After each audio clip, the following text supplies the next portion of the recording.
What you manifest in your mind, you can bring to reality. The Kitchen, new movie out in theaters, based on a DC comic trailer that got me excited. First off, I'm a huge Tiffany Haddish fan. I will watch whatever she's in. She's in mostly comedies, but she was in a dark comedy called The Oath, which she plays more of a dramatic role, and great. She's great in it. So I thought this would be like maybe a coming out for her and Melissa McCarthy. Elizabeth Moss is also in this movie.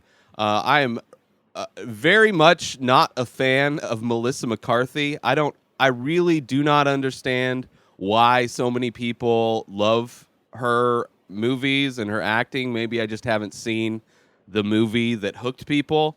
But based on this movie, based on Life of the Party, based on, I don't even know, like very forgettable. I don't think she's the same in everything. This one, she was basically just like, I don't know. This movie had a ton of problems. Let's start off there.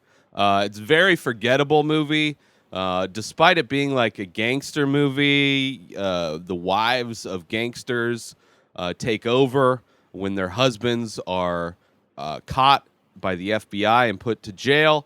But everything's just like, this movie doesn't really show anything. It doesn't, like, the storytelling ability in this movie is completely absent.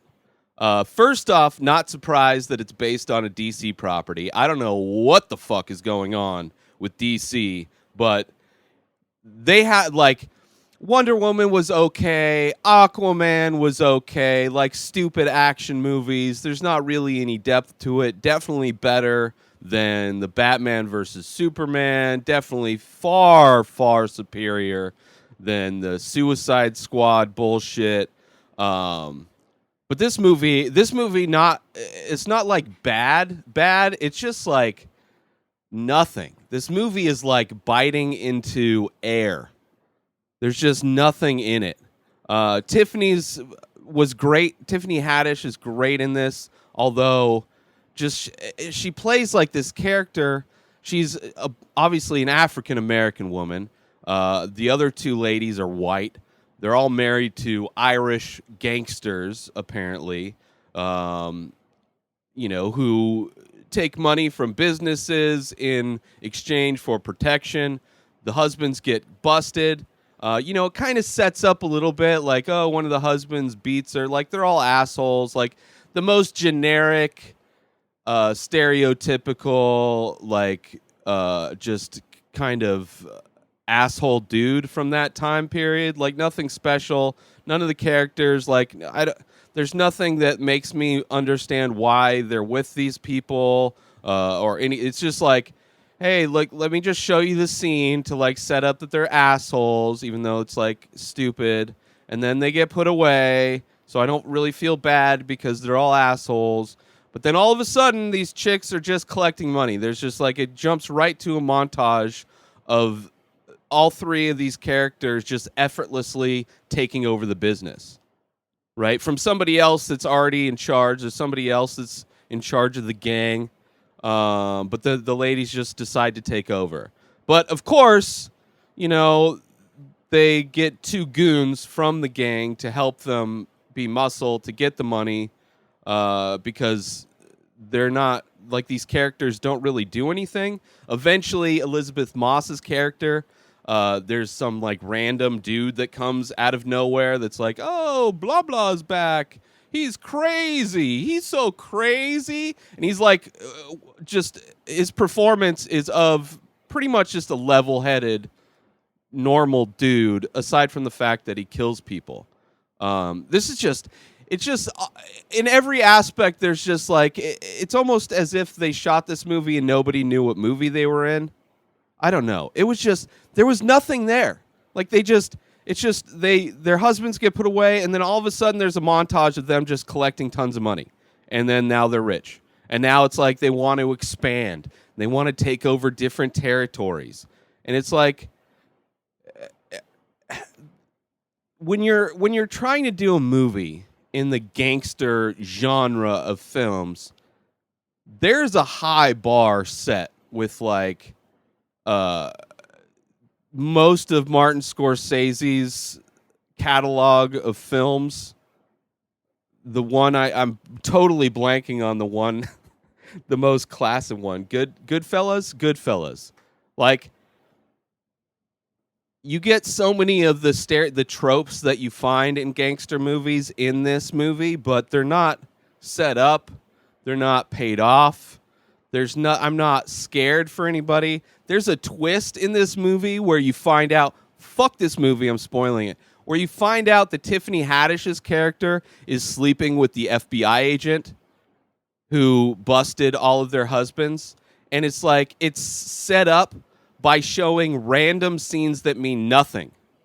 Like, you see her in a bedroom wearing a robe, right? Just kind of contemplating their existence, being a gangster now or whatever. It's one of those scenes where the character's looking longingly out of a window, just thinking deeply about whatever. It's like that kind of a scene, and then it cuts to what she's looking at, and it's somebody in her bed, and then it cuts away to another scene. And I'm going like, what the fuck? Who's in that? Like, who's in the bed? Like, is that in her room? Is that cutting to a different character where they're sleep? Like, didn't make any sense until the reveal of, but it's like, it is nothing means anything in this movie. There's no even the very end drama where Melissa McCarthy and Tiffany Haddish kind of they bump heads at the end. Even that conflict ended up being nothing. The only dramatic thing, the only thing in this movie that made me feel anything, that made me feel like a human being with emotions, the only part of this movie that tapped into any kind of heart or real piece of humanity was when Elizabeth Moss's character gets shot by a character.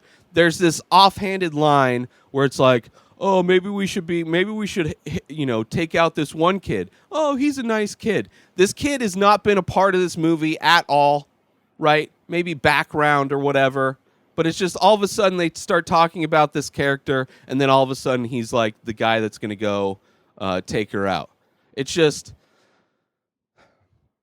I was very disappointed watching this movie. And from the opening credits, when I saw the DC logo show up, I was immediately discouraged because DC has been putting out nothing but garbage, except for a couple like mildly entertaining dumb action movies. But for the most part, it's just the quality of entertainment coming from the DC products, the DC studio or whoever's making this shit is just it's like nobody's watching it. It's like somebody making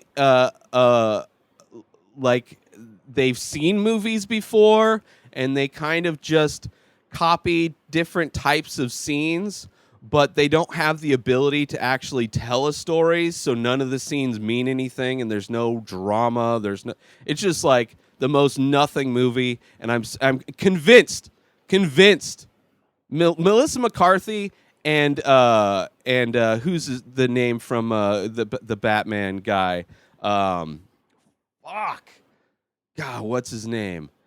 He's just so nothing. But anyway, Melissa McCarthy, I'm just not a fan of. I understand people like her, but she's just like, this movie's just, it's just bad. It's just bad. Don't watch it. Do not watch this movie. Don't stream it. Go watch everything else Tiffany Haddish is in. Even the romantic comedies she's hilarious in. But if you want to see something with a little bit more edge, go watch The Oath. But that's it for my review, my thoughts on The Kitchen. New episodes of my show come out daily. Subscribe on IGTV, YouTube, and everywhere else podcasts are found. Go buy my original artwork over at InspiredDisorder.com and save 10% when you use coupon code INSPIRED. Follow me on all social media at Ray Taylor. Have a wonderful day, everybody. Peace out!